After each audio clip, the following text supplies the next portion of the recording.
stock. We're looking at the McCulloch Pro Mac 1010 series chainsaw, a very popular saw from the 70s. Have a look at some of the key features it had. Had your manual oil pump as well as an automatic pump up in the oil reservoir.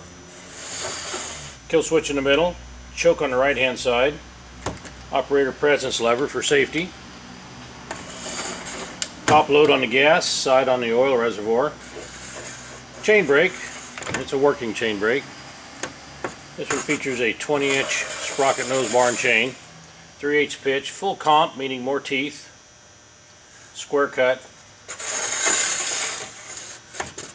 It's just a very nice high-performance firewood cutting saw, and it's in very good shape. If you ever get a chance to run one of these, they're a lot of fun to run.